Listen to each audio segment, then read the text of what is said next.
All right, here we go.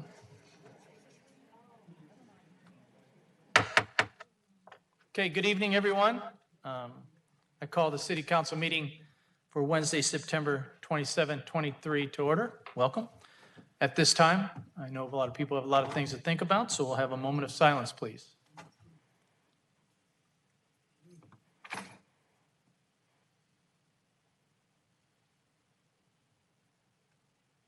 Thank you. So if you'd please stand and join Alderwoman McGinnis in leading us in the Pledge of Allegiance. Allegiance to the flag of the United States of America and to the republic for which it stands, one nation, under God, indivisible, with liberty and justice for all. Thank you, Alderwoman McGinnis. Mr. Krupp, if you'd be kind enough to please call the roll. Dunn. Here. Kelly. Here. McGinnis. Here. Lee. Here. Grip. Here. Condon. Dickman. Here. Jobson. Here. And Ortez. Here. Looks like 8 present, Your Honor. Brian, thank you. So good evening, everyone. I see a lot of folks have signs or fans or whatever you're using. So let's just do this. If you don't raise them above your heads, we're cool. If they go above your head, then I'm going to ask you to put it away, okay?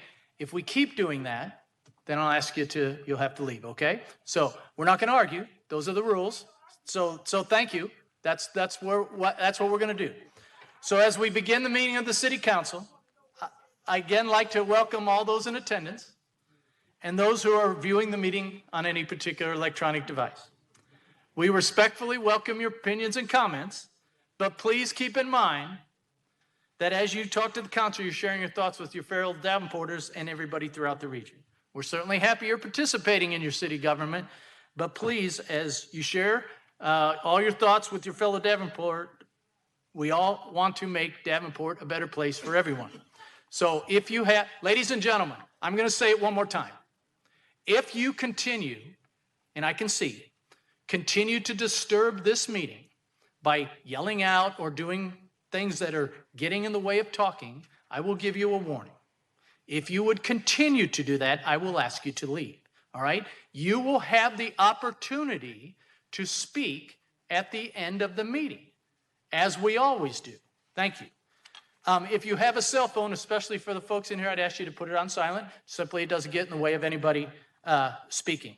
If you want to address the council at the appropriate time, come to the podium. The microphone's above you.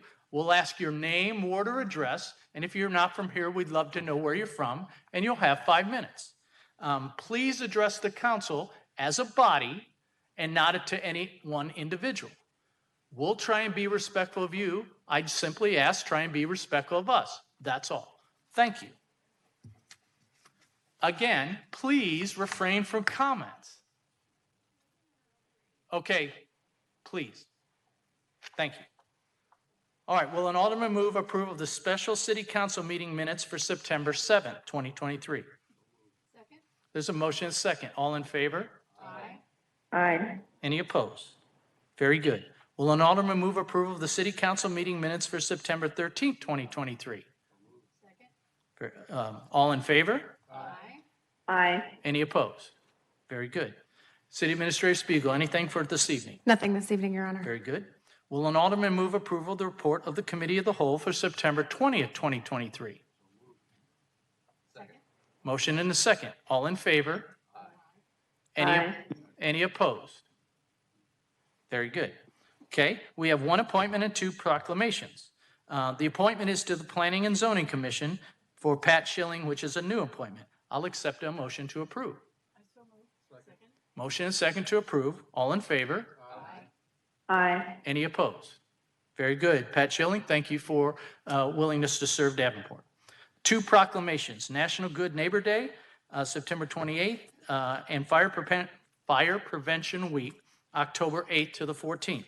National Good Neighbor Day will be read by Alderman Dunn. Alderman Dunn, please. Thank you, Your Honor. The proclamation reads, whereas National Good Neighbor Day was created in 1971 by Becky Matson, a community businesswoman in Lakeside, Montana, to acknowledge and celebrate the importance of good neighbors who collaborates and partners with their community to create a better place for all. And whereas in 1978, the first presidential proclamation recognizing National Good Neighbor Day was issued by President Jimmy Carter and urged people to build friendships, have concerns for others, and create bonds that form strong neighborhoods and communities. And whereas the Good Neighbor Project is designed to fit the individual needs of our community and bring Davenport neighborhoods together.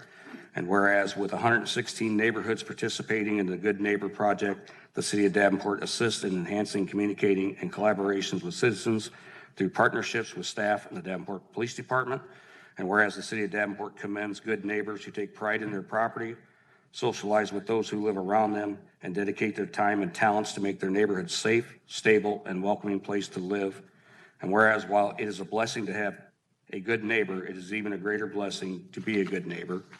And now, therefore, we, Mayor Mike Mattson and the Davenport City Council, do hereby proclaim September 28, 2023 as National Good Neighbor Day in Davenport and encourage all citizens to acquaint themselves with their neighbors and be friendly, sociable, and exhibit kindness to all. Dated this 27th day of September 2023, and I move the proclamation. Second. We have a motion and a second. All in favor, say aye. Aye. Any opposed, any opposed, same sign. And here to accept this proclamation is Brad Provision and Billy Greenwood on behalf of the Central Community Circle Good Neighbor Project. So if you want to meet me at the podium.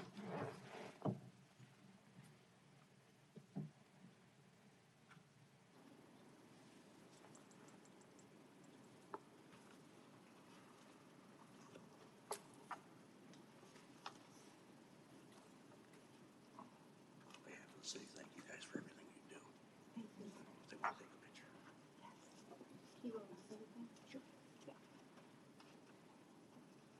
One, two, three.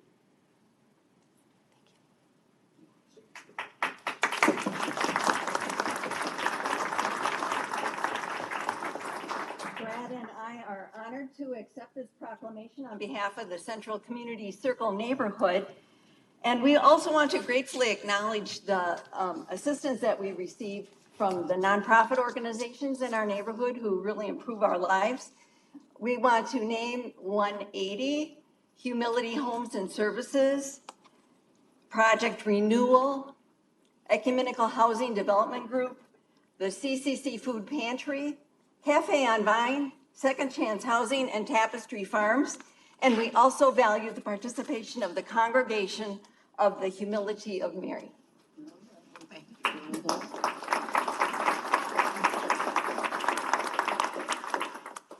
Our neighborhood honors the memory of many past neighborhood leaders and volunteers who have created an atmosphere that Billy and I now work to continue.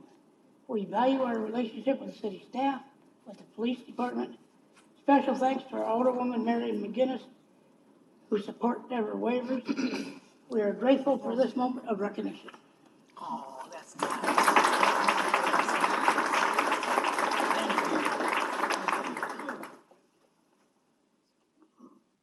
Thank you. The next proclamation will be Fire Prevention Week, read by Alderman Joshin. Alderman Joshin, please.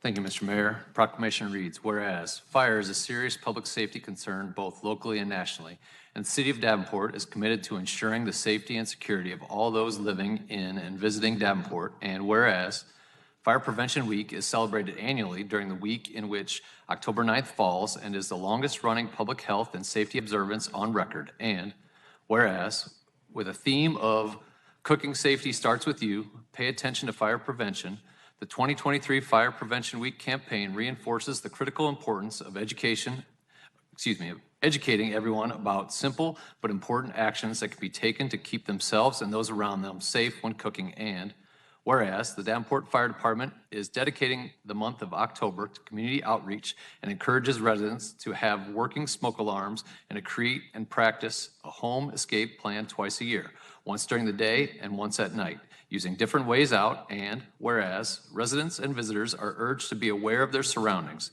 look for available ways out in the event of a fire or emergency, respond when the smoke alarm sounds by leaving a building immediately, and support the many public safety initiatives and efforts of the Davenport Fire Department during Fire Prevention Week. And now, therefore, we, Mayor Mike Mattson and the Davenport City Council, do hereby proclaim October 8th through the 14th, 2023 as Fire Prevention Week. in Davenport and encourage all citizens of our community to join with millions of Americans in helping support the efforts and awareness of fire safety and prevention. The City of Davenport Skybridge will display the color red from October 9th through 15th in recognition of Fire Prevention Week, dated this 27th day of September 2023. I move the proclamation. Second. Have a motion and a second. All in favor? Aye. All opposed, same sign. Here to accept the proclamation is our Fire Marshal Morris.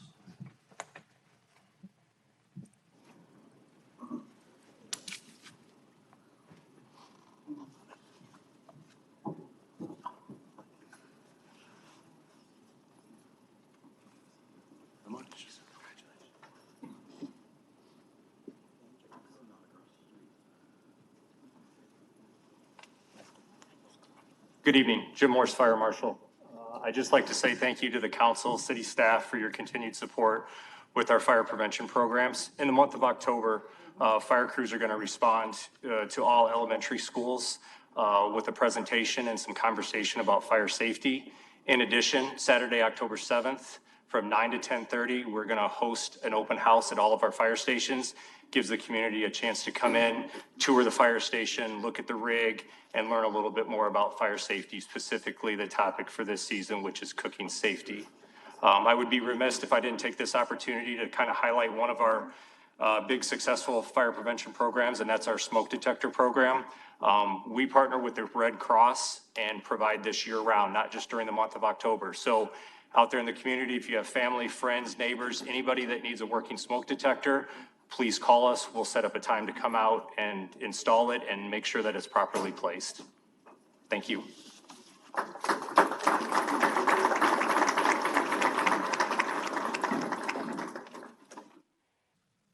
Thank you, sir. Okay, we have a presentation. The annual comprehensive financial report awarded by the Government Financial Officers Association is the leading entity for government finance. This award is a certificate of achievement for excellence in financial reporting. It is the 40th consecutive year that the city has received this prestigious award. It's the highest form of recognition in the area of governmental accounting and financial reporting. And I'm happy to meet at the podium Ms. Gerlach, Ms. Conger, and Ms. Merritt to accept this wonderful plaque.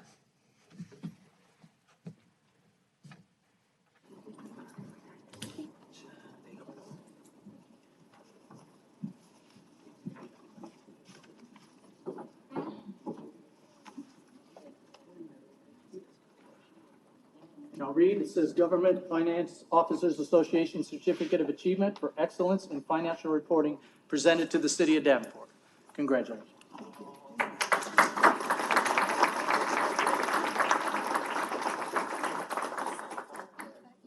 Cheers.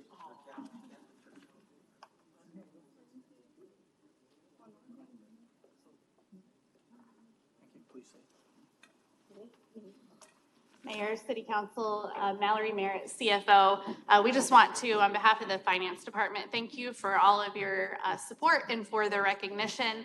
And I would especially like to recognize both Basha and Brandy, who were up here. The accurate and proper preparation of all of our financial statements across all of the many funds that we have takes hundreds and hundreds of hours of work that goes into that. So we appreciate being recognized by both the GFOA and also by you as the council. Thank you.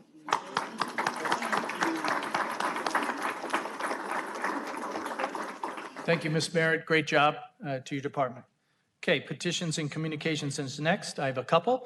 The first one, I call Mr. Berger up to the podium and his staff. So recently, I was at the League of Cities and the Metro Coalition meeting, and at the League of Cities, City of Davenport was recognized for an All-Star Community Award presented to Davenport, only 3 cities in the state, on the work of the DREAM program. And for people who are aware, the DREAM program is in its 5th iteration, and the wonderful work that our staff and the support of the council have done, and the community members to come together to revitalize central parts of Davenport. The Iowa League of Cities, 460 some cities in the state, determined their board that there were 3 top cities, and Davenport gets one of these prestigious awards for the DREAM. So Mr. Berger, please.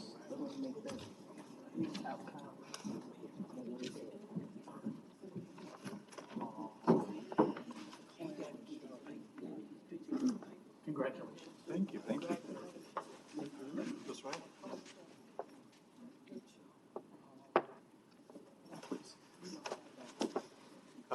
Mayor, Council, Bruce Berger, Community and Economic Development. This is just a great honor, the National League of Cities. I think it's their highest award. Dream Project has been great. I think it's no secret. It's been around for several years. We've done hundreds of projects, more on the way, and it's a great effort too of the staff team from multiple departments as well as council. So again, appreciate it. Thank you. Well, we'll display this proudly.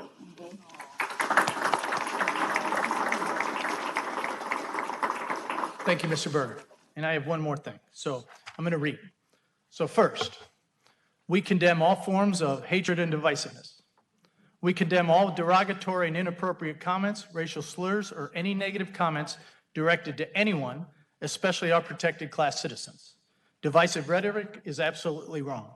Second, in reference to allegations recently made by Alderman Kim Kelly, I am forming an investigative panel made up of respective community members that will look into this and possibly other allegations or incidents.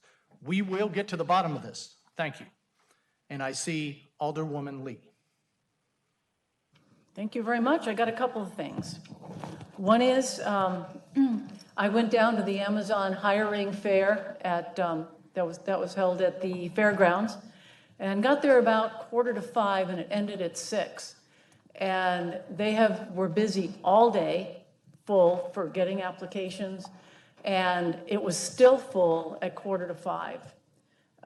So there's a lot of people who are interested in working there. I do want to express a concern, if we're going to have, that I would like to start addressing early with 1,000 employees going up there in 2 12-hour shifts, that I'm concerned about traffic. I know we've done a few things to help at some intersections, but that's going to be a lot of vehicles.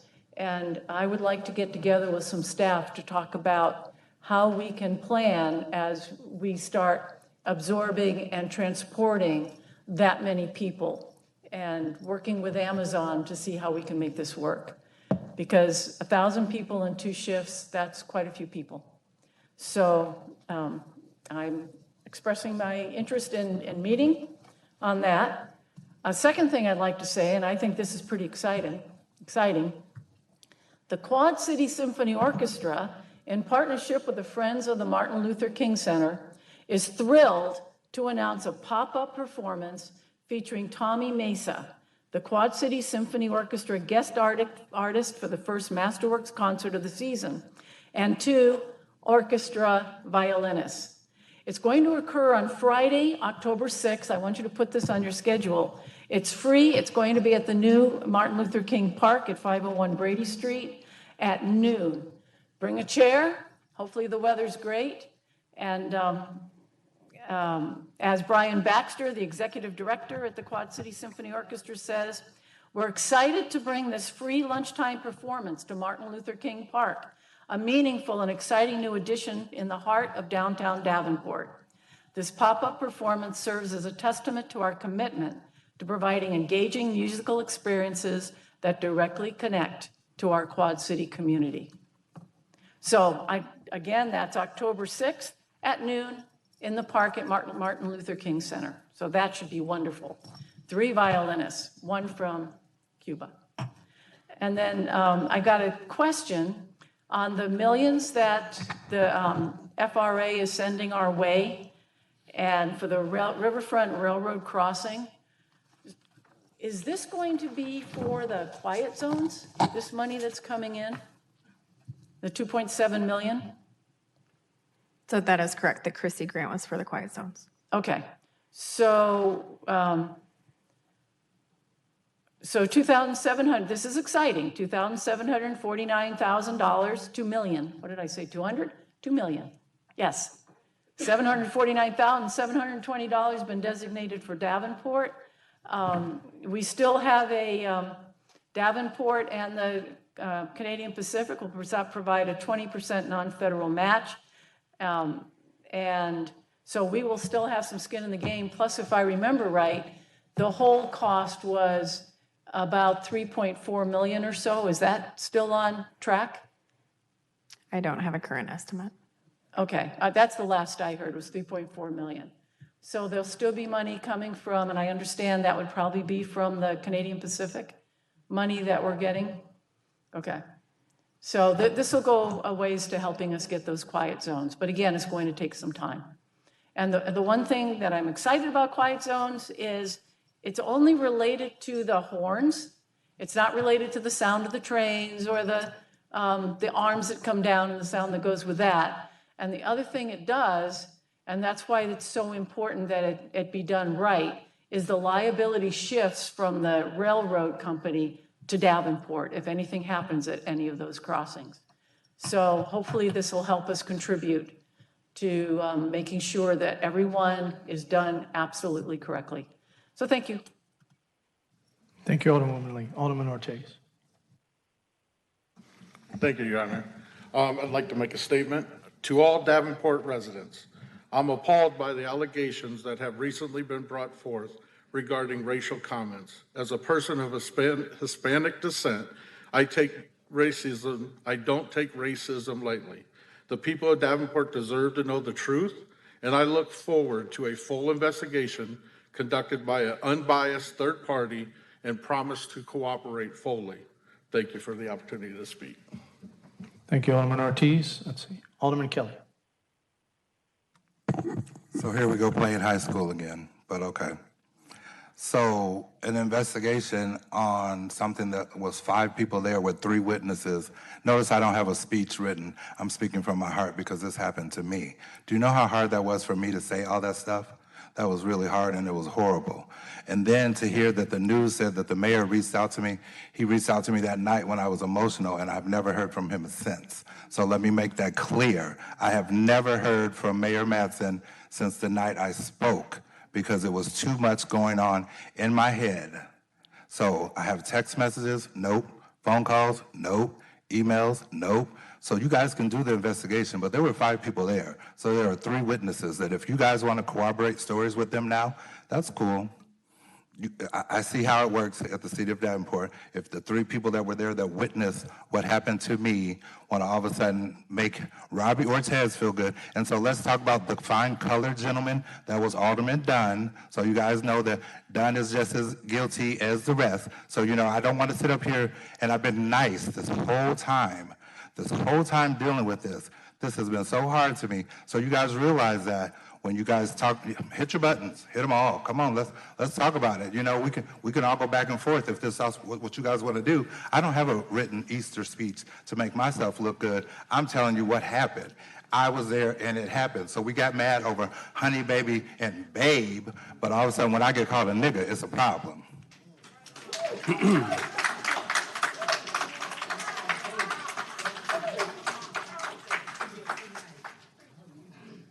Thank you, Alderman Kelly. And we will get to the bottom of it. Okay. Alderwoman McGinnis. Thank you, Your Honor. Just a couple of things tonight. I wanted to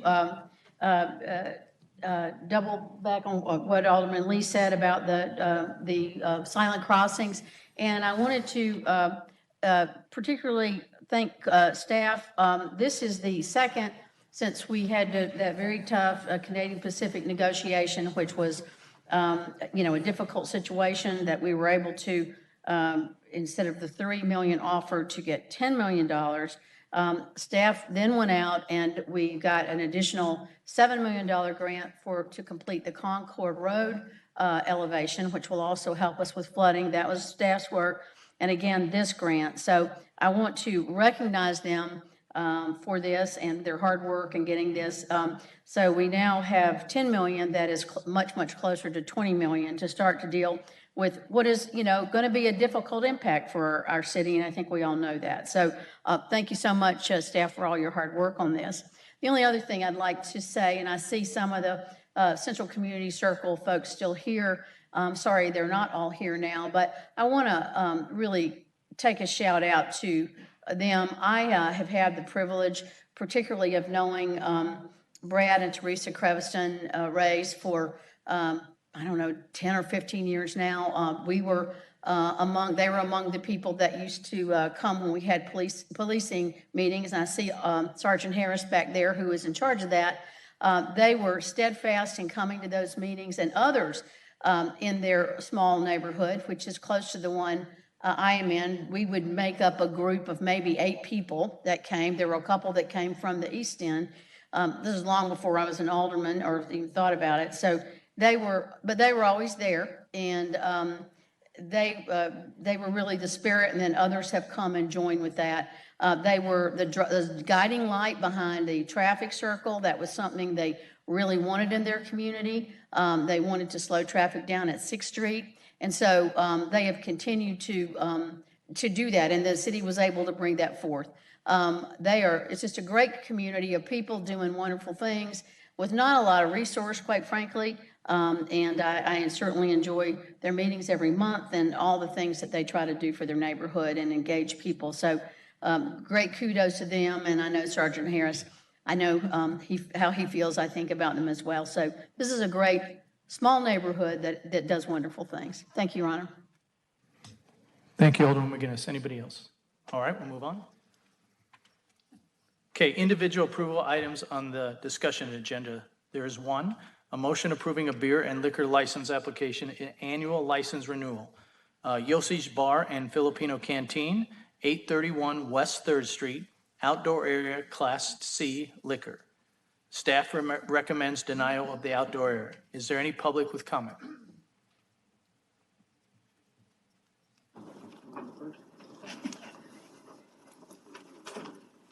And again, name, order, address, please, and you'll have 5 minutes. If you're not from here, we'd love to know where you're from. My name is Ryan Cook, 3rd Ward.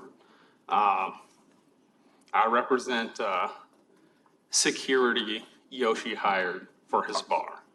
Back in August, he had a severe influx in customers. He didn't know what to do about it. I'm sure somebody on the board knows kind of what it's like to own a new bar. He has had some issues recently.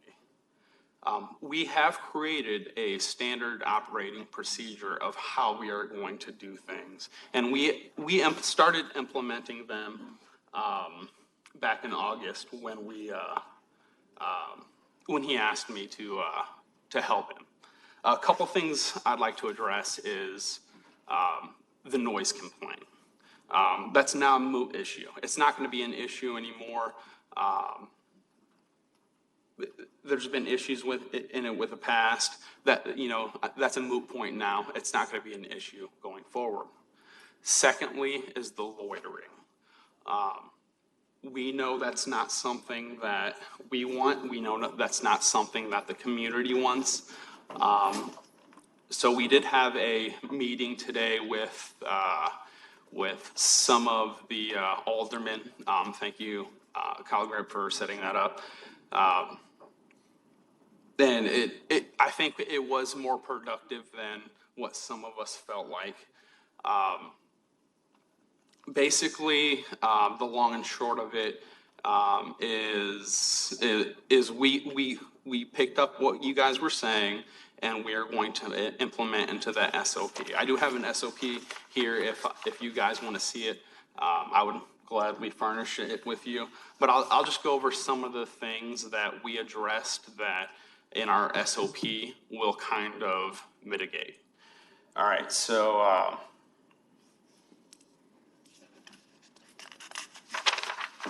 the very first thing we have is crowds in our parking lot. You guys complained we have crowds in our parking lot. In our SOP now, we have mitigated that issue. So what our employees, what our security guards are gonna do is periodically go out to the customers in the parking lot and say, hey, you either have to leave the property or come to the bar. There's no more hanging out in the parking lot.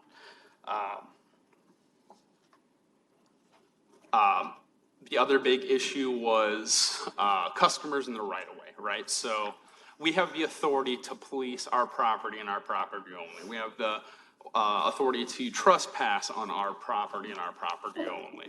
In that conversation with the police chief, basically it came down to, if we see an issue, call the police. That is what we are going to do. It's not an issue of, it's not an adversarial issue. We didn't know what to do, right? So you don't know what you know until you know it. This isn't, now we're not trying to deter customers from coming here, but we also don't want crime that has shut down other bars. The goal is to make money, right? So I think that we're going to integrate the meeting from today into our SOP, and then from going forward, try and work better with the city, with the police department, and mitigating some of those issues before they happen. And hopefully we don't come to this issue with, any other issues down the road. Thank you. That's all I have to say. Thank you. Anyone else?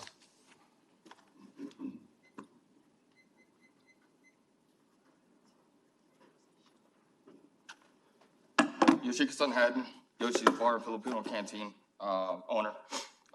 I'm going to lose my outdoor service area permit today.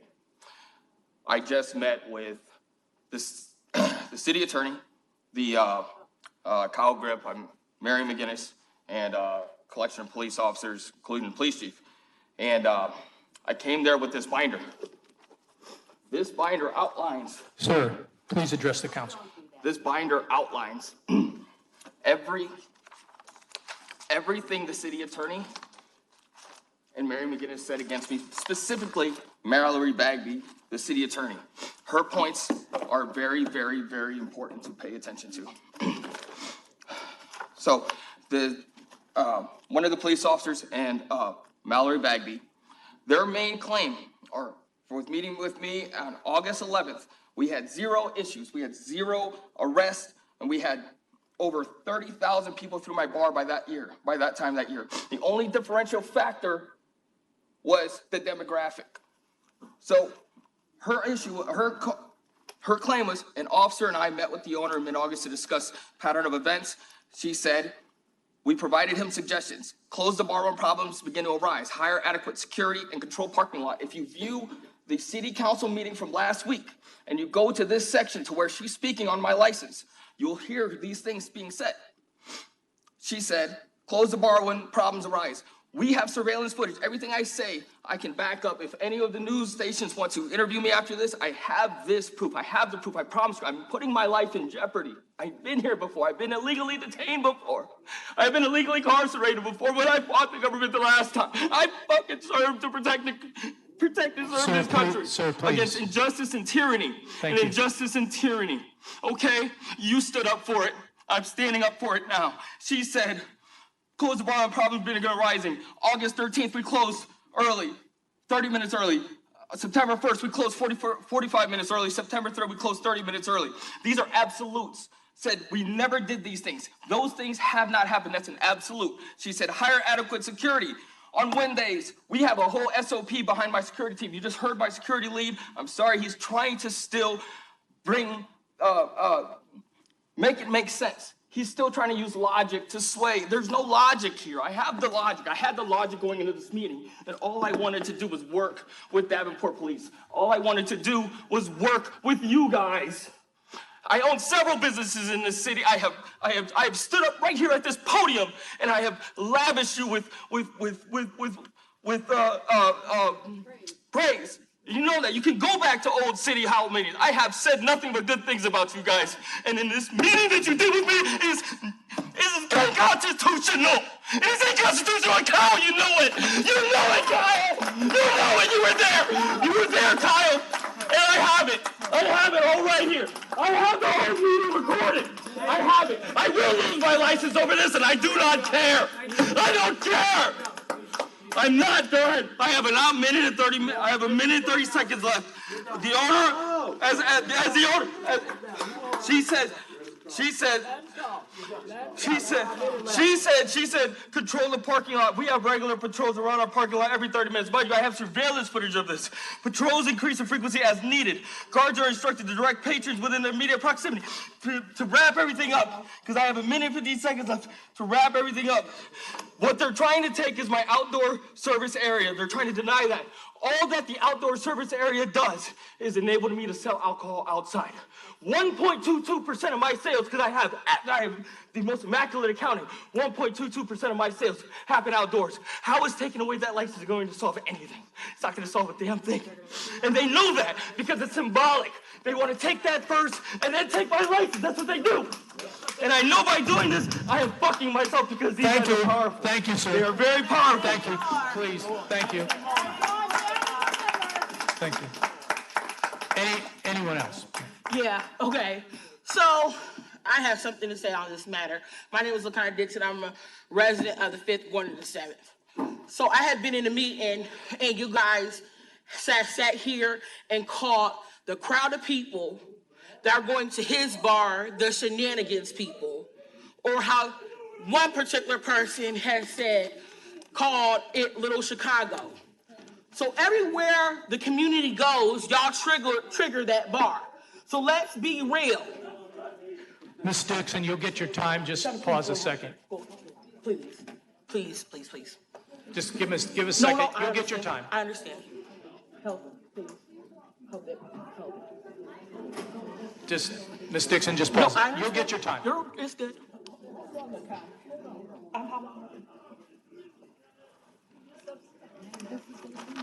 Okay, continue, please. So I understand where this young man is emotional because his business is being triggered on who is there. It is predominantly the black community, the hip hop, the rap, the culture. The culture of it brings the trigger to the bar.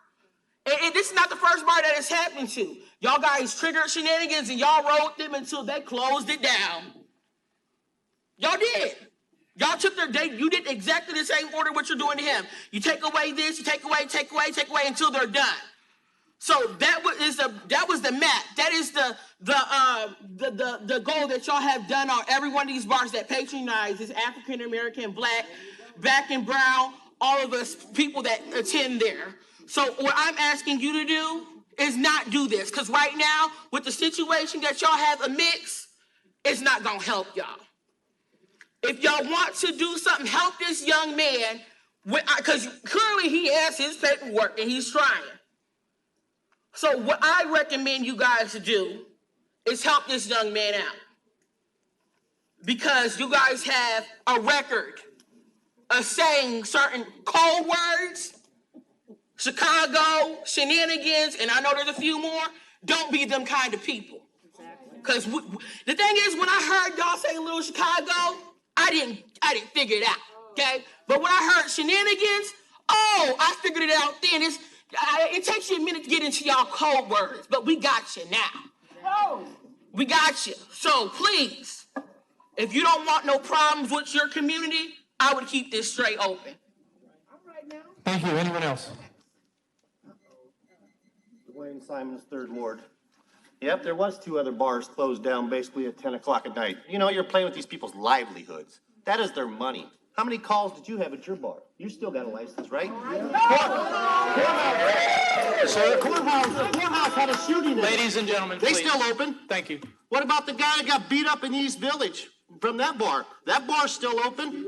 You're messing with these people's livelihood. They put their whole lives in this, and they're small business people, and you guys don't care. Why? It's not your money. Is that why? You're not paying their kids' bills or their college kids they're sending off to college? What's the problem here? Why is it in the 3rd Ward always? You know, you don't think any other bars have issues?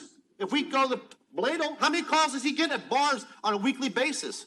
I bet there's a lot more than what people want to know about. But he got his license a month ago. I wonder how that happened. You know, ain't that amazing? And he had 72 calls, someone said. Say a point. Go ahead. because you think I'm picking on you, but those bars are in your ward. Sir. All three of Sir, them. please Point of address. order, Your Honor. Please I will- address the I council. will call you. Address the council, we're on a certain subject. We're not on our 5 minutes, we're on a certain subject. That's No. bars. You can, yes, Yoshi's Bar, right? So please address, all I'm saying, sir, is address the council as a body, not to any individual. Well, she Please shouldn't take offense to it because it's her ward, Please continue. you know? But it's their livelihood. These people put their whole lives to give a business in Davenport, Iowa. I own a business. Every time you turn around, there's a new call saying you can't do this or can't do that. Who owns the business? We do or you do? We pay your taxes. Remember, our sales tax go to your guys' pocket for the general fund or wherever it comes from. You know, don't you guys understand? This is people's livelihoods you're playing with. You killed that one bar down there at Gillies. You killed that bar. Now she's got no traffic at all. She barely can keep her doors open. You're proud for that. Oh, yeah, shake your hand. That's what you're trying to do to this gentleman. He worked his ass off to put a business down there in a neighborhood no one wants a business, basically. And he's doing a great job, and you guys want to knock him out. Why? Because of what?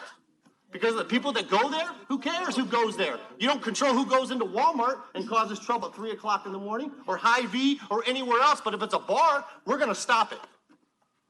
You got 75 liquor stores in this town. You don't stop none of them selling liquor. They all get their license approved. Last week, there was 4 or 5 on the skill. It's crazy. But it's only the bar owner's fault that 40 people stand out in the parking lot? What about the fair? They shot that up right across the street. You lock them out, they just shoot across the street. They're going to do it no matter where you stop it. They're going to go somewhere else. On to the next one. And so if you're going to be fair to everybody, instead of circling these people out that are trying to make a living for their families. You know, they pay property tax. I just sent $2,000 out last night. You know? How do we pay our bills if you always want to take something from us? You know? Remember, we pay all you guys. All you guys get a check, every one of you from the city of Davenport to be an alderman. I don't want the money. I just want my word. It's crazy. Let the guy make a living. Let him do what he's got to do. You know, give him a chance, just like those other bars. When's the suspension over? Is it a lifetime suspension? When is she going to go back open at 2 o'clock in the morning, or Thirsties across the street 2 o'clock in the morning? When's it going to happen? Was it a lifetime suspension because she had a few issues? There's issues all over the city. Why don't the city of Davenport take some responsibility and let them know, hey, we have problems in this town. Let's see if we can try to work with everybody to fix it. Instead of just picking on certain people. You see how emotional that guy was? He's ready to throw the whole towel in because you won't give him an outside liquor license. But I can go down the block from my house and buy 40 gallons of whatever right there at the liquor store and drive right down the block and sit in someone's parking lot that have no control. That's what I don't understand. This is their livelihoods. This is how they make their living. And wherever people spend money, that's where they spend it. You can't control that. I can't control it, but you're trying to control it. Let the guy make a living. Anyone else? Do I have to tell you who I am? Please. Okay, Jessica Knowles. You guys are familiar with me. I've absolutely, Please say your address or ward. second ward, Thank you. I've absolutely had it with you guys. First off, I go to Yoshi's, I go to Thirsties, and I go to Gillies. Never once have I had any issue. But my thing is this man is trying to make a living for himself, for his child, for his child's mother, and because of community complaints. But did you check the community complaints for Newman's Bar right around the corner? Because they surely didn't have no parking lot control this week. Not at all. Who says some of these community complaints are coming from that bar and they don't know where their head ends and their butt begins, like other people I know? My point is, if you are going to have one rule for one person, you need to have that same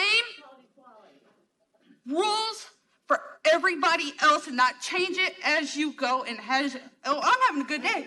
Oh, okay, well, I'm going to go ahead and let them keep their liquor license. Oh, I'm having a bad day. Oh, I'm cutting their liquor license, because that's exactly what it is. Ladies and gentlemen in the audience, so we can hear what she's saying, But, please. and Thank then, you. I've stayed really, really quiet for a really long time because I was requested to. But yet, I want to know why certain bars are being harassed by aldermen on the board saying they're open past curfew when I know they're clearly not. But again, it's special treatment because that alderman got his license passed. Thank you. Anyone else? Sir.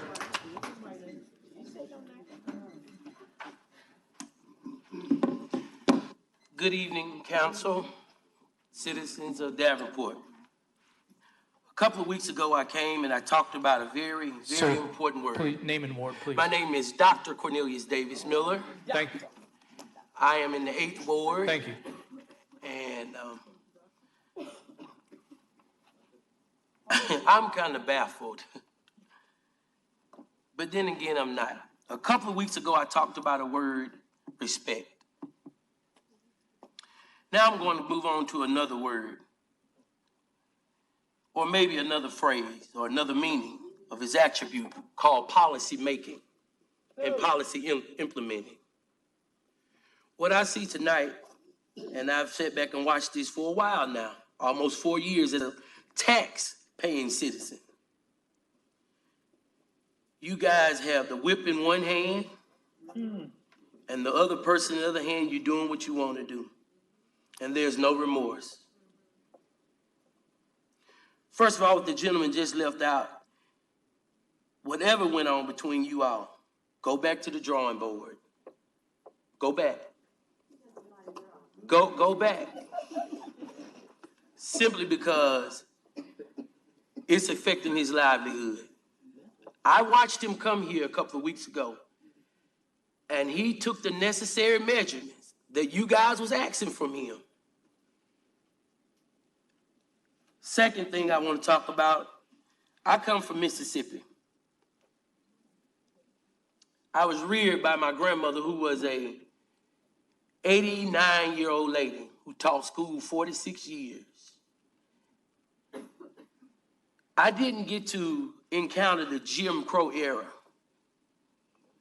nor the whites only and black only signs. But you wouldn't believe, when I came up to be about 10 years old, right down the street there was a wash house, and on there was an old faded sign that says colors. I'm saying that to say this: don't call us by what we look like. Don't call us by what we look like. Imply to us by our name. If you're in this United States, I hope you're supposed to have a birth certificate and a social security card. And on there, it indicates who that person is. Now, Alderman Kelly, they said we can't call names, but I'll take a risk of getting put out tonight. Go ahead on. Go ahead on. It hurts me. It hurts me. Google me, Cornelius Davis Miller, Alderman, Ward 4, Aberdeen, Mississippi. And those were the same things that almost ran me out of town. And we had a mayor that didn't have the right decorum to address it because he was afraid of his constituents. And other aldermen that sit apart, you're guilty by association. All right. It should be more than just shake your hand and we'll look into it. Colored? That's what the school was when my daddy graduated in 1962. Louisville Colored High School. See, it's personal. It's personal when you watch your grandfather come from being a sharecropper to working in another person's house, and they call you boy and gal. This is serious. And for these yard signs, I didn't want to upset my wife with this, but I got a letter from one of your city's administrators talking about signs not being in the right place. Well, we need to go down the list. It's a bunch of you got signs in the wrong place. And you're targeting people because people done stood up and want to run against you. Yep. Well, Yvonne Collins is running, that's my wife, and I want the world to know. I don't have to entertain it. So sir, all I'd ask is not to mention campaign stuff, that's all. But y'all sending letters. We happy to talk to you about that Sending later. letters. That's Is what that I'm the saying. Take accountability of what you're doing. Make sure you know what they're sending out. And complaining about signs being in the right of way. You have 1,000 Point people of got order. signs Sir, in we're different talking about places. Yoshi's. We're talking about the bar. We're talking about Yoshi's, You'll so have I'd ask 5 you to minutes stay at on the the end. Well, I'm just saying, you got one strategy for one person, but you got a whole other rules for other people. Thank you.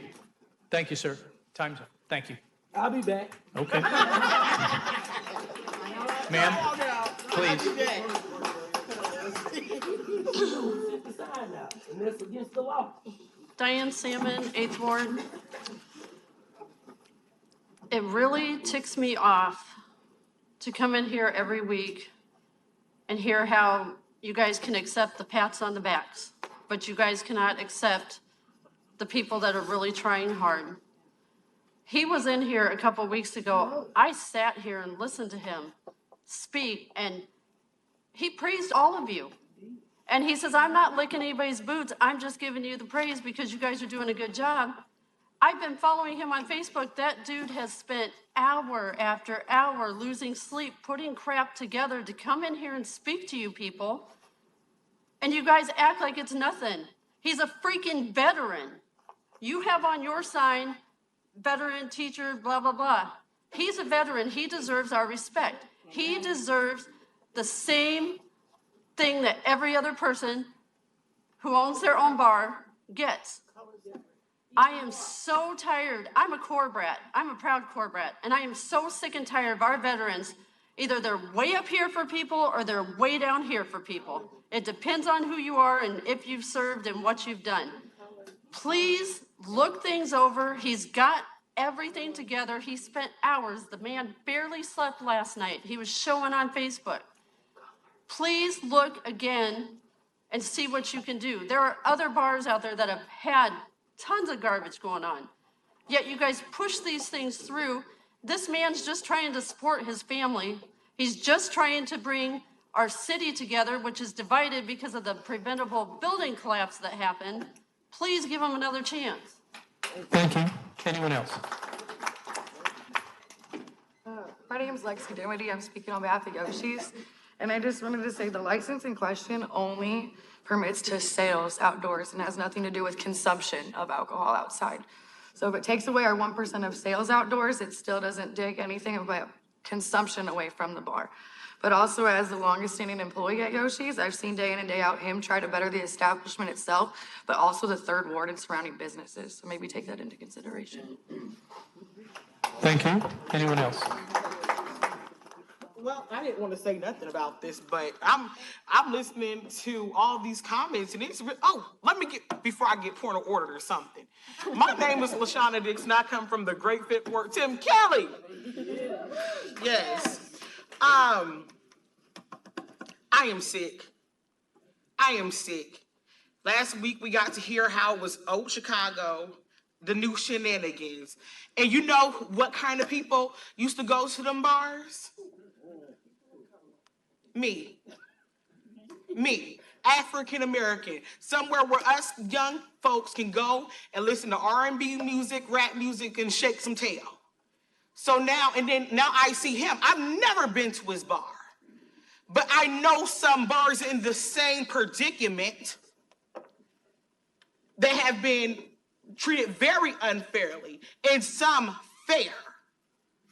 So you're gonna shut down every bar in the Quad Cities that hosts people that people like me would like to go to. You're gonna shut them all down. But you can't tell me that I'm not telling the truth, because that's exactly what it looks like, not only to me, but a few other people back there. It's about color. Oh, yep. That's what it's about. Just go ahead and tell it what it is, because we don't have to. Stevie Wonder could see it. Ray Charles. Ray Charles, any other blind ones, they all can see it. So you're messing with Ladies a and certain gentlemen, type please, of, so we can they hear. ain't bothering Thank me. you. So y'all just only picking on one certain type of bar. But let's go to Hawkeye and shake butt. And are you gonna treat him the same? Because I'm just using that example. Could we go and shake a tail feather at his bar and play music and probably sit outside and have a conversation and will he get the same treatment? Let's make it very clear. This young man has set up here and showed you guys SOPs on what he is trying to do. He is a young man, and he looks like he belongs to one of my family members. He looks like he belongs to one of me. So you're gonna try to shut this young man down, trying to hurt his businesses? But one thing you have to learn about the community of African Americans is we will support him. We will love on him. To hear that young man go out there and cry the way he did, and he has a recording of a meeting, I can't wait to hear it. Because I'm getting underneath this young man here. But continue to keep on shutting down bars where people like me go. Because we'll go and visit somewhere else. We will go visit somewhere else. And it's not people like me that start problems or whatever, but we want to see if the same treatment is going to happen everywhere else. Give this young man the chance he deserves. He has made this city a lot of money. I've seen this business before COVID. He has brought a lot of money into this community. He has a family he's trying to provide for, and he's a veteran, for crying out backwards. Give the man a break.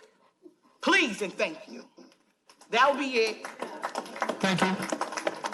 Anyone else? Ladies and gentlemen, please, so we can hear. Please, thank you. Good evening. Good evening, Council. Sheila Burry's Fifth Ward. All righty. Now I'm here today. First, I was here today. I was called on by my Fifth Ward alderman. Spoke to him at my church.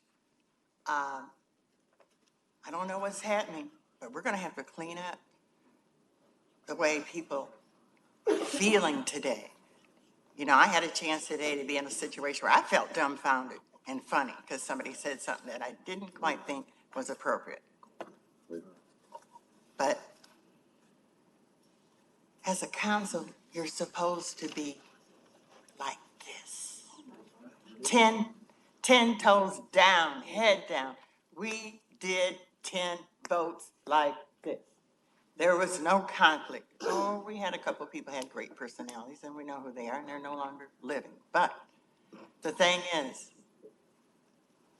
we're trying to run a city here. And when you're trying to run a city, you got to do it straight up. You got to be respectful. Decorum. That's right. That is something I was taught from that mayor that sat right where he's at, and I was there. Every meeting started with, we have to have decorum. So go back, Mike, go back, get that word, and start using it.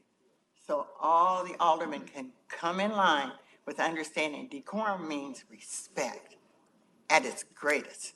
For yourself first, and then for others. So with Tim, you're gonna have to get this out because he doesn't need to be walking around feeling funny, feeling like he's anybody other than Tim Kelly, Fifth Ward Alderman. All right. Now, the other thing I want to talk about is yogis. My son took me there because he wanted me to meet him and his mother and eat his mother's cooking.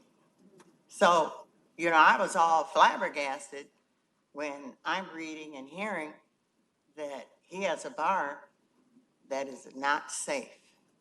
When I was there, it was safe.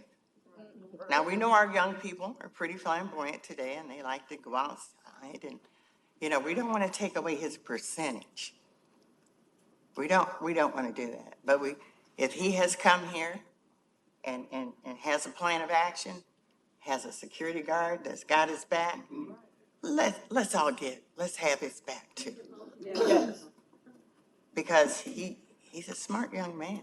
He's emotional. I was just out there with him. He can't help it. That's who he is. He loves what he does. He has sacrificed to get where he's at today. and he doesn't just need it ripped out from under him. This is election time. Be careful. Ladies and gentlemen, thank you. Anyone else? My name is David Ezra Sidran. I live in the 3rd Ward. Davenport has a history of racism older than this city. That's just a fact. You don't know it. It's true. A few blocks from here, right over there, a man named Dred Scott lived. All right, talk about him. And he sued for his freedom. He was a slave. And the Supreme Court of the United States, Chief Justice Taney, decided, in a brilliant decision, that Mr. Scott did not have the right to sue for his own freedom because he was not a human being. He was property. This area has been racist since it was founded, and there will always be racism, but we have to fight it. Now, I've never been to Yoshi's. I've never been to the Hawkeye. My drinking days, going out to bars, long gone. But I can tell just by what I read in the papers. To quote George Orwell in Animal Farm, all animals are equal, but some animals are more equal than others. And clearly there are some very unequal animals here, right?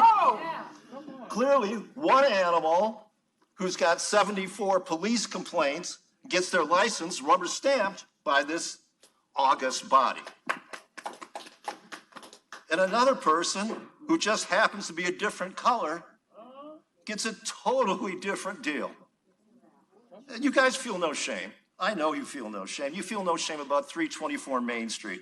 I was going to read the 911 report today for 324 Main Street just to see if I can get a rise out of you. Sir, if we can stay on subject, please. Look, election time is coming. Right. Woo! So again, please stay on the Yossi bar. The fox is in the hen house. Thank you. Ladies and gentlemen, please stay on the subject. Thank you. Mike Guster, 7th Ward, President, Davenport NAACP. I came here tonight for a very different reason. I just witnessed something that I'm very ashamed to even be a citizen of Davenport. I talked to that owner of this particular bar, and I'm going to meet with him, and I pray and I hope that his things are in order. Because here I see a black man trying to do something right in Davenport to support his family. To support his family. He's done a plan to take some corrective actions, but it's being rejected for some reason. I'm going to take and look at it from the NAACP perspective and see if we can't help it. So I hope that you guys will do your due diligence in dealing with him, because I am tired of all the racist complaints that I get.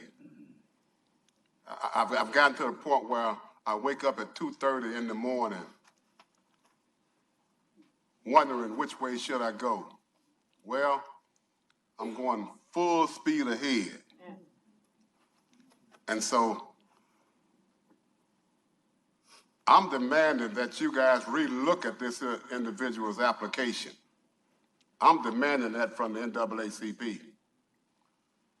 You say you want to work and do things to help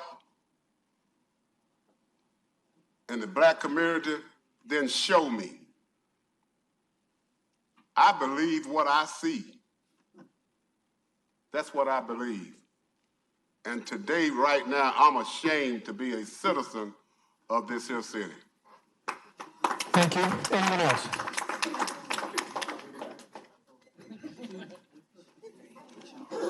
Genevieve Rafferty, 5th Ward, Davenport, Iowa. I was born here in 1951. I was responding to, can I say his name over there? No, ma'am, please address the Okay. council as a body. Okay, as a Thank you. body. Thank you. Okay, as a body. You know who I'm talking to. Okay. So just say city council. Yes. This gentleman over here, who was called by this gentleman over here, the N-word, I have a personal comment Ma'am, about that. that's not true, so please. Excuse me, carry on. may I finish, please? It's not true. It ain't true. Okay, so Please address the council as a I body. am addressing you, Michael. Ms. Rafferty, please It's Ms. Rafferty. address the council as a body. Trust the council as a body? Address the council Address as a the body. council as a body. A body Please. of what? Please. Okay, so if I can finish, I won't have to, riff with you. Your time is yours. Okay, thank you. How kind of you. All right, so just this past spring, I had some people who were very upset about, they were living at the Heritage Apartments right over there, downtown Davenport. And the N-word, as long as we were discussing the N-word earlier, you fired the first shot, so let me finish that. I called City Hall, and I called the person who's the big top dog at City Hall. I won't mention his name, but I'll look at him. And I said to him, do you know that down at the Heritage Apartments, the N-word is being flown around like a vicious good morning? And there are Ma'am, elderly this is people- about Yossi's, and Yes, I know where know. you're going, and it's not true, so please stop. What's not true? I know where you're going. That you and I spoke, and you didn't We say to me certainly that the spoke. N-word is covered under the First Absolutely not, Amendment? ma'am. I've seen you post, and I have That's your on. exactly Please what stop. you said to me. Please stop personally attacking. It did not Said it happen. to me, Please. Michael Mattson. Please. How dare you sit there in a seat of honor Please, thank you, and ma'am. lie? Thank you. Okay, well, now we know where Thank he's really coming from, okay? Because he lied. He told me that. Thank the you, N-word was ma'am. covered under It the did not First happen. Amendment, Chief. And I hung up on Chief, him. please. Doesn't matter what she's saying. Please. Please. You're not going to personally attack. Personally attack? Excuse me. Let me tell you about personal attack. You personally attacked that fine young man. Okay, please. You're done, Miss Rafferty. You're done. You're done. Thank you. Anyone else? Ladies and gentlemen, Mr. Peacock, you'll get your time here in a moment. Ladies and gentlemen, if this continues, we're going to either make a motion to adjourn, or I'm going to clear the room. So please let the people talk, but you're not going to personally attack with lies. Thank you. Mr. Peacock. Mr. Peacock. Thank you. Come on, Mr. Peacock. Patrick Peacock, not a resident, no longer in Davenport, former Alderman of the 7th Ward. I will attempt to provide some clarity and hopefully that this august body will listen. I know Yoshi very well, and many individuals on this body know that I personally worked with Yoshi when building his various business ventures.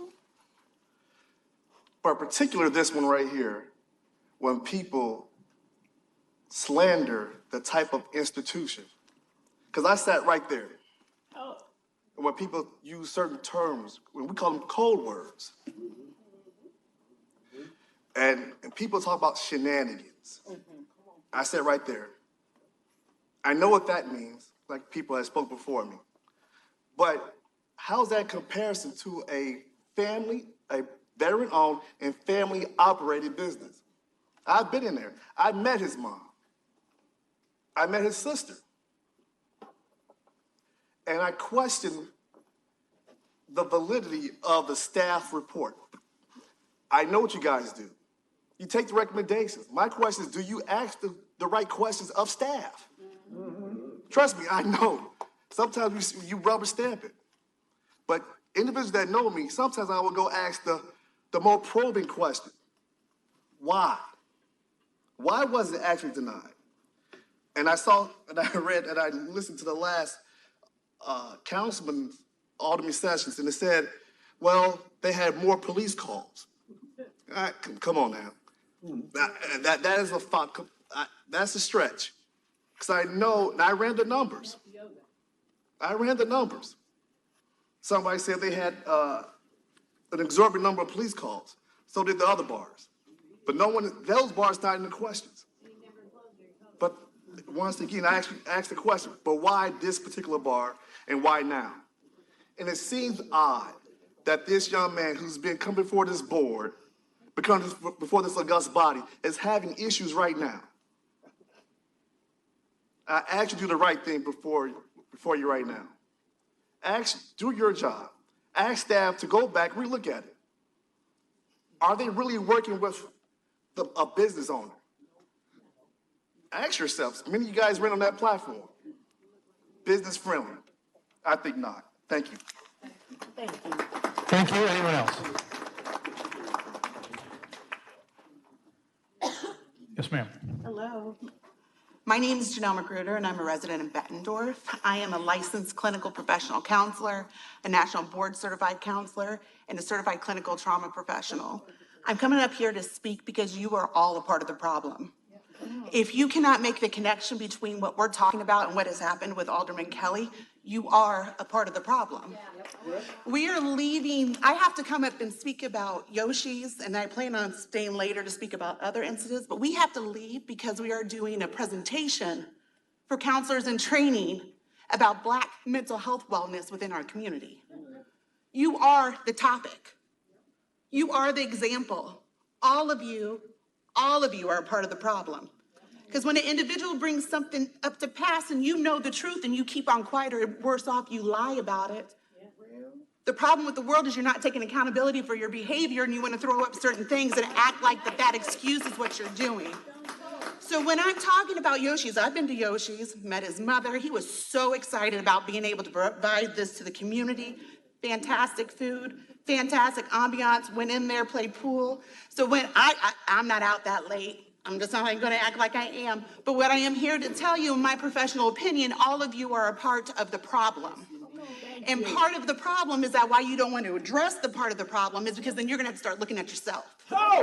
And that mirror is really hard to look at when you're trying to suppress your role in the suppression of many people. So as I'm up here and everybody's tooting their lips up talking about point of order, if you don't see the connection between Yoshi and what these people are talking about, you have missed it. And you're going to continue to miss it because you're too busy. I see you bouncing. I see you averting eye attention. I see all of it. You're going to have to look at your role in this. I don't care what race you belong to. It does not give you any permission to oppress individuals, especially when you have benefited from the role that you're in. You are all in a position of power, and what you're doing is you're abusing it. Yep. Thank you. Anyone else? Okay. Please. Adriana McBride, Fifth Ward. Ladies and gentlemen, please. Adriana McBride, Fifth Ward. To second everything that the last woman and many of the other people who came before her had to say, as part of looking at some of the problems when we deal with these bars and some of these issues that we're facing, some of the solutions that have been brought up, such as removing hip hop and R&B music from the jukeboxes in order to solve those problems, or getting rid of Hennessy and things like that. Again, I would advise you to kind of maybe look a little bit deeper at what some of the issues might be. And Pardon me, if the person in the back would turn their light off, please. Ma'am, you'll get your time. Thank you, carry on. that's basically it. Just look a little bit deeper. Yeah, distracted her. Thank you. Anyone else? Anyone else? Okay, I see.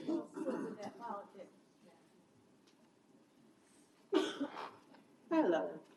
My name is Lusheria Green. I am Second Ward. I just moved here a year. I've been here traveling for work, and I have a brother that's been here for 10 years. And on his perspective of finding places that's where we can go and be comfortable, there wasn't a lot of places. So if we were going, all of a sudden, the menu changed, the music changed because we don't listen to that type of music. As everyone has said, like just transparent and working here in Davenport, because I work in Davenport. And my thing is, what I've heard is in the community and in here, do you want an open community where people are coming in to support this community, to build this community up, or do you want empty businesses? Because I go to Moline, I see the empty business, I see the empty doctor's office, the bars that were, the restaurants that were. So I don't know, you guys need to maybe revamp how you guys evaluate these businesses in the communities. And also, I've heard the Little Chicago that she mentioned from my coworkers saying about Yoshi's, oh, that's Little Chicago. I'm from Chicago. I was born and raised in Chicago, Inglewood, to be exact. So I take now, like she said, you don't realize what people are saying to you because they're using code. And now I have to I've been looking at my coworkers a little differently because now I'm like, hey, hold on. What she just said, that's code. But at the same time, like this business, I was sitting in the back and like just this young man's presence back there was just like, he was so frustrated and he's fighting for his livelihood. And I don't, like I said, this is my first time ever coming to a meeting. I've watched it on YouTube only because my work schedule would not allow me to be here. But I've seen the shenanigans going on just in this part, not this part, this part. And I just hope that you guys can get an independent, I don't know if you guys need to look at an independent council to review businesses in this area, to where it's out of your hands, that they're actually digging in, looking at the businesses and looking at, okay, were these calls really for this or for this one? Were these complaints for this one or this one? And it'll solve a problem because there is a miscommunication going on. That young man is just fighting for his livelihood. And I just hope that you all give him a chance to have a second chance to prove that his business is worthy of this community. That's all. Thank you. Anyone else? Okay, seeing no one. Will an alderman please move the motion? Motion and second. Any discussion from alder folks? Alderman Jobson. Thank you, Mr. Mayor. I'll have some questions and a statement, but I was just curious if we could have someone from staff, maybe Mallory from legal, come up and give a little presentation, give some information. Ladies and gentlemen, please. Thank you. Please. Thank you.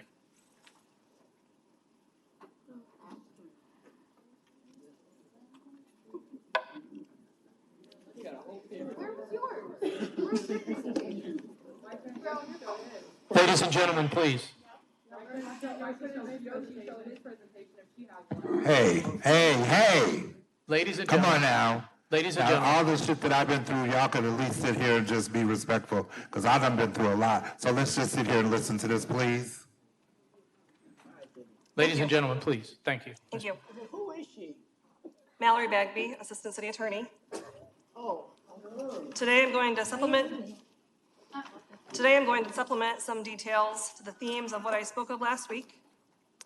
You have a PowerPoint in front of you and also on the screen here. Yoshi's Bar opened in spring of 2022. The license renewal before you today is the first renewal for the bar. Until last week, they had an indoor occupancy of 75 people. That was recently raised to 90. The red box on the map is the licensed area, and the yellow is the parking lot. They do own the area to the east of both of those boxes, but that is not included in the licensed premises, and the additional parking space this area would provide is not used for the bar. The renewal was due in April, and the bar is currently in their one-year grace period for this renewal. There were no issues of note until late July when the bar started hosting larger events. On August 11th of this year, I and Captain Benning, who's with DPD, met with Mr. Haddon at his bar. We explained officers' observations of the increase in parking lot parties and that when we have seen these types of unrestricted congregations, violence follows. We suggested monitoring the parking lots for loitering, hiring security, trespassing problematic patrons, closing for the night when issues start arising, and reporting problems and cooperating with police. There have been 3 fights involving a number of subjects or a large amount of fights. On August 4th. Mallory, sorry. Ladies and gentlemen, please refrain. Please, ma'am. Carry. Thank you. On August 4th, the bar was open while past closed, and participants of the fight did not disperse until someone brandished a gun. A 911 caller was able to accurately describe the vehicle, and the car was stopped at the intersection of 3rd and Warren. People on the 911 call said that they were patrons of Yoshi's, and people in the car where the gun was found indicated that they were patrons of Yoshi's as well. On August 27th, there was a fight involving a group in the parking lot, and then again as they exited into the immediately adjacent right-of-way. On September 1st, there were 3 or more fights. Staff was unable to describe what happened throughout the night. One fight left a man bleeding and disoriented on top of being overserved. The person who fought him was arrested on disorderly conduct by fighting. When the only security personnel present was asked what happened, they said that person said that he missed what happened because he was breaking up another fight at the time.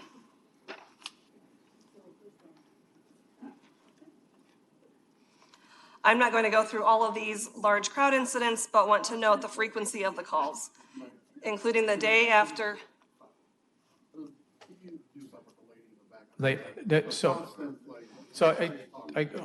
Ladies and gentlemen, please, so we can hear and let her do her presentation, please. Please. Please refrain from, public had their time to speak. Now it's the alder folks asking staff. So please let them do their presentation without disruption or interruption. Please continue. Sir, please, sir, thank you. The microphone's above, folks. I explained that already. Please continue. Please don't disrupt and please don't interrupt. Ms. Mallory, maybe the microphone. I think I'm still on. I can hear myself. Okay. Thank you. I'm not going to go through all of these calls, but want to note the frequency of the calls, including the day after I and DPD met with Mr. Haddon, which we met on August 11th. We instructed him that a best practice would be to close the bar for the night when problems start arising. The next day, on August 12th into the 13th, he called and said that there were 200 people in his parking lot. His bar only held 75. He didn't close. He wanted DPD to come enforce loitering in his parking lot in the adjacent areas. Then he called again at 1:30 and asked us to come again because there were still 100 people in his parking lot. Again, his occupancy was 75. The Davenport Police Department is not meant to be used for crowd control for private businesses. The owner has said that there has only been 1 arrest associated with this bar. That's false. There were arrests for each of the 3 fights on the earlier slide, and notably a traffic stop was attempted on a patron of Yoshi's Bar on August 31st. That patron eluded officers, but a warrant was issued for his arrest, and he was arrested earlier this month. Mr. Haddon paid cash bail of $5,000 for the subject.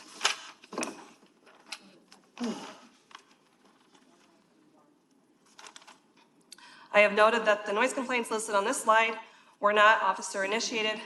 These are complaint-based from community members. This is not an exhaustive list, but I want to note that on the night of the 15th and 16th of September, officers met with Mr. Haddon and discussed the noise complaint. I have a video of a portion of this encounter. While it plays, in addition to the content of the conversation, I want you to note the timestamp. I want you to note the timestamp in the upper right-hand corner and the volume of the music played.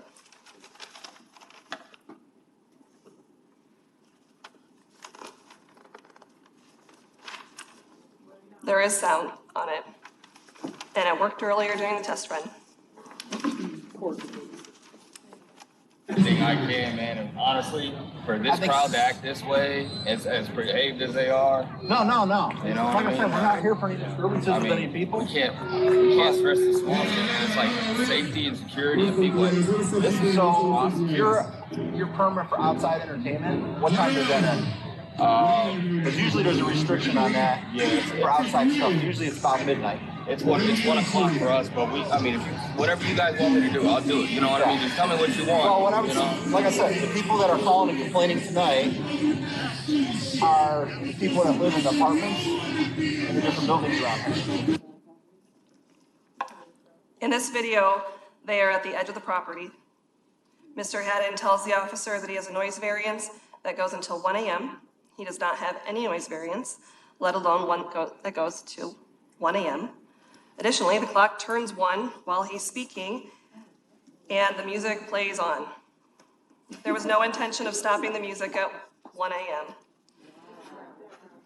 He directly and intentionally...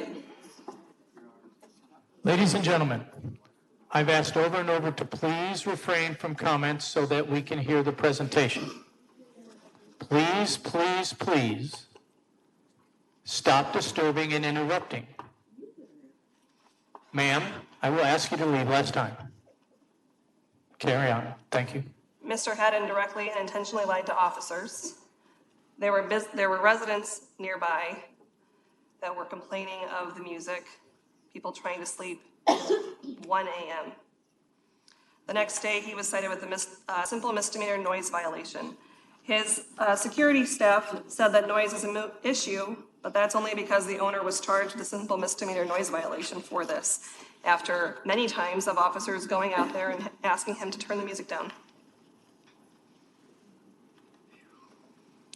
This is a comparative slide for calls for service.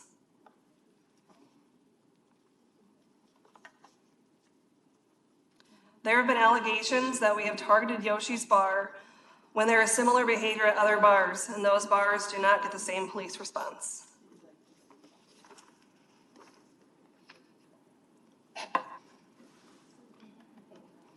And then some points of clarification. The Quad City Times ran an article from an interview with Mr. Haddon, in which he says that, quote, he first learned about the recommended denial when a reporter reached out to him. Quote, I don't know when the reporter reached out to him, but as a courtesy and outside of our normal procedure, I emailed him on the morning of Tuesday, September 19th, which was last week. He responded 2 hours later indicating that he would be present at the meeting. I know it's a small blurb, but the email is on the screen here. In the same article, the owner is quoted as saying, quote, the biggest problem is this is the first time I'm hearing about it from the city since our meeting in August, quote, but look at the number of times officers have been present at the establishment. Police presence is not the norm at other establishments, and each time an officer was present should have been an indication of the issue. A house call from city legal and a captain of the Davenport Police Department should not be happening, and certainly not more than once. All the slides I presented were of issues happening outside. That is why we are hopeful that denial of an outdoor service license will be effective. The denial of an outdoor service license is the least restrictive enforcement option. If there are further issues, the city will reassess what actions are appropriate. And to clarify a statement that was made by one of his staff members who said that outdoor sales, if they are restricted, there was a statement regarding outdoor sales being restricted, but that would not restrict consumption outside. That's incorrect. Consumption would be allowed. Consumption would not be allowed outdoors without an outdoor service privilege. This is the recommendation that staff is making to you as a body. Thank you. Thank you. Apologize, Mallory. Ms. Bagby, just again, point of clarification.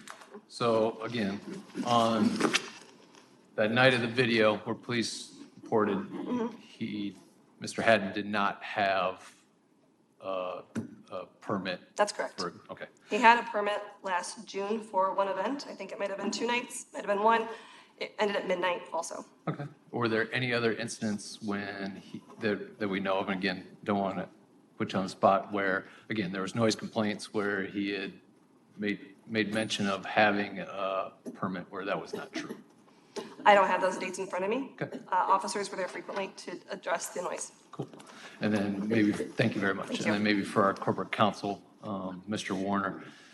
So if the outdoor service area license is not approved this evening, would there be an opportunity in the future, say a year or whatever time, for Mr. Haddon to request or take action to try and regain that service area? Yes. Do we have an ability to maybe suspend a license? I mean, so Mr. Haddon comes before us today, saying that, I'm now taking this action, right, at the 11th hour, when, in my opinion, city staff has approached him, given him opportunity to take some actions, and maybe he missed those opportunities to take actions, but now with the threat of this outdoor service area being removed,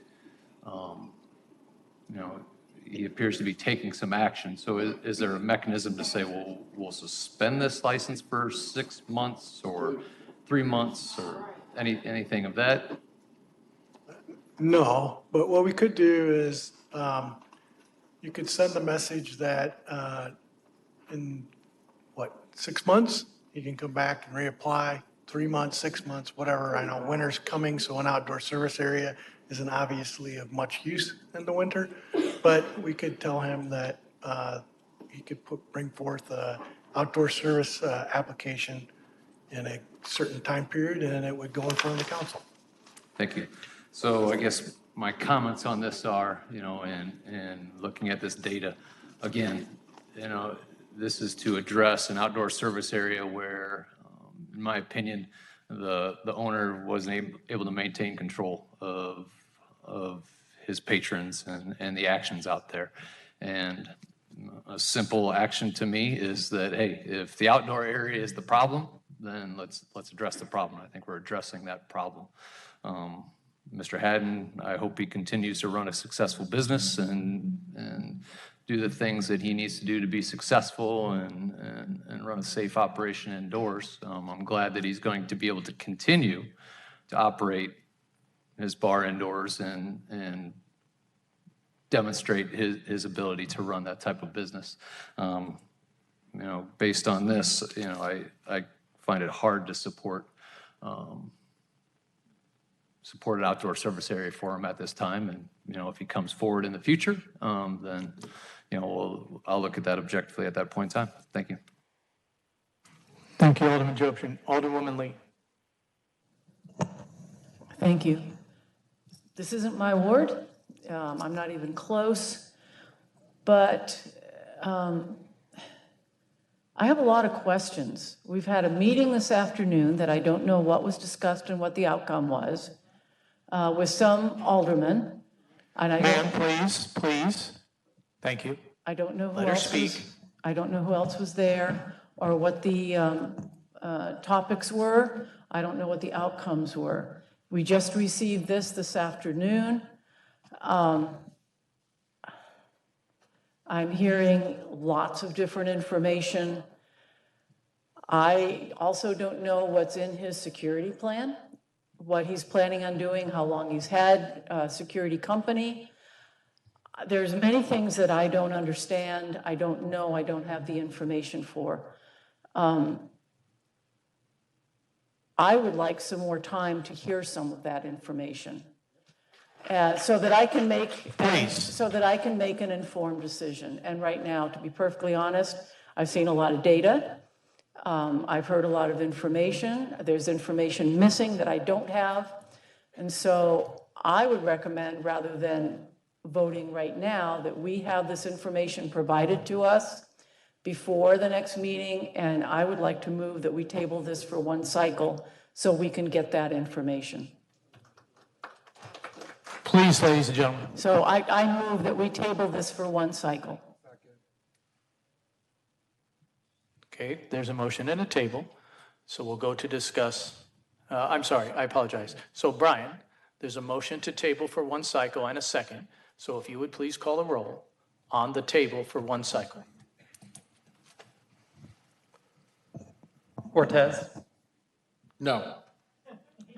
Kelly. Yes. Jobson. Yes. Dunn. Yes. Lee. Yes. McGinnis. Yes. Dickman.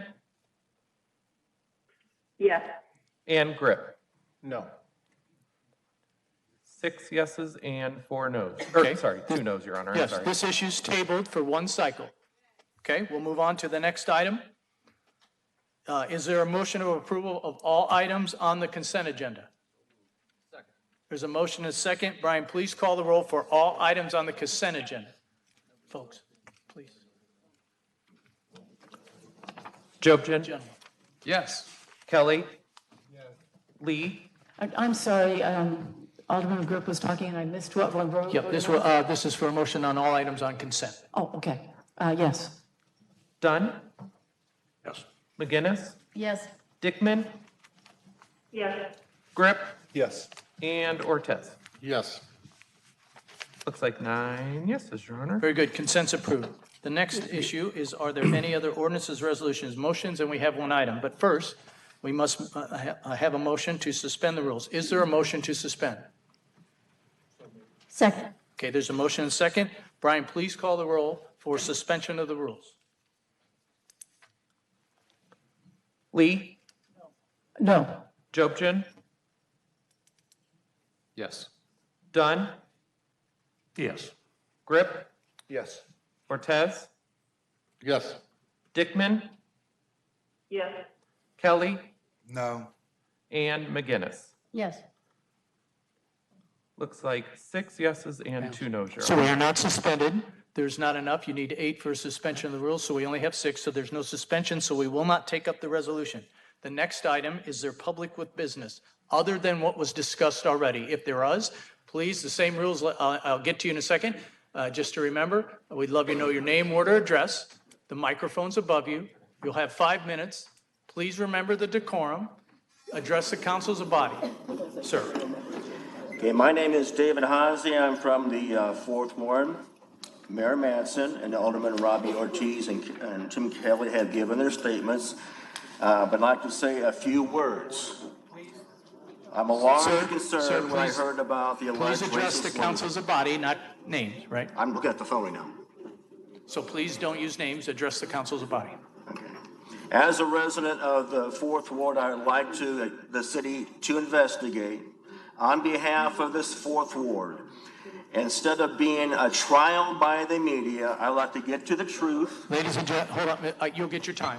Ladies and gentlemen in the audience, please refrain from talking so we can hear what's being said. Carry on, sir. Okay, instead of being a trial by the media, I like to get to the truth and the facts revealed. If any wrongdoing is discovered, then the City Council of Davenport should determine what is the appropriate action, including censure or termination of the position. We are all unique individuals made up of different race, gender, and faith. We all differ when it comes to our values and opinions. Even though we are different, we must show respect and kindness to each other. This includes our representatives on the Davenport City Council. Bad character and behavior shouldn't be tolerated by our representatives or any employee of the city of Davenport. Remember what Dr. Martin Luther King said, "I have a dream that one day a person be not judged by the color of their skin, but by the content of their character." Please take the residents of 4th Ward in account when looking into the alleged incident. Thank you. Thank you. Next, please.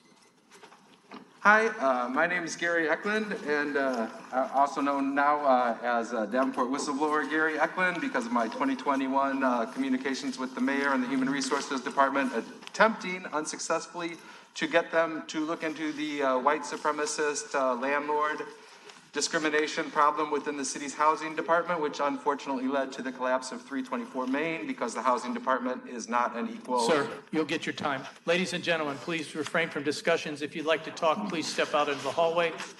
Thank you. Continue, sir. I had intended tonight to talk about wheelchair accessible gardens, which I ran out of time last week on, and which as of right now, the city has declared illegal for me to build any wheelchair accessible gardens. City inspector in 2021 made up a rule that a garden could be a maximum of 6 inches tall, and essentially wheelchair accessible gardens are not legal, and they backed that up with the legal department sending white supremacist hate squad to destroy everything in my yard recently. I'm not the tiniest bit surprised by the stuff regarding Mr. Kelly. And by the way, I live in Mr. Kelly's ward. And in 2021, a city inspector I'm not supposed to name, which is unfair. They could sue me for libel, which I would be happy. Truth is defense. But anyway, a city inspector from the neighborhood department showed up in my yard, and he said a white landlord had called and complained that he was forced to rent to low-life black tenants. The guy explained to me that he was also a landlord, even though he's a city building inspector inspecting landlords. He made it clear that he hates black people. He declared essentially that all of the black children, all the black men, all the black women in Alderman Kelly's ward are lowlifes. And I conveyed some of that to the mayor and the Human Resources Department, and I practically begged them in writing to investigate and help me deal with the white supremacist hate squad, known as the Neighborhood Department, and the Human Resources Department and the mayor did nothing to help me. I have the letters here. To the mayor, I am asking the Mayor Civil Rights Commission to prevent additional retaliation. Mr. Blank said that all the residents in 10 households in my mixed race neighborhood are lowlifes and that it's his job to go after lowlifes on behalf of the higher class people. He told me the city wanted to help a landlord who lives in Bettendorf replace his lowlife, mostly black tenants with higher class, presumably white tenants. I wrote that to the mayor. I got nothing in return. Similar to the HR director, absolutely nothing. I believe I've been subjected. I don't claim to be Native American, but the oldest relative I know told me a story about how his father was shot in the back and murdered. They put the murderer on trial. And because the murdered man was Native American and the murderer was white, they let him go. Fits right in with our legal department. I have a $2,143 plus bill from the city for destroying my flowers, my food, my paints, my artwork, the stuff that I purchased to fix up my house. I believe that people in the city of Davenport sat down sometime in April or May. I believe the head of the neighborhood department sat down with the head of the legal department and the head of the parking lots and building safety, okay? And they decided they were gonna have what they call a come down hard on the low life campaign. I didn't mention a minute ago the landlord who also inspected landlords for the city of Davenport, a man who openly identified himself essentially as a white supremacist by saying that he could declare black children to be lowlifes without ever meeting them, which to me, if you declare black children to be lowlifes and you've never met them, you're a white supremacist, period, end of story.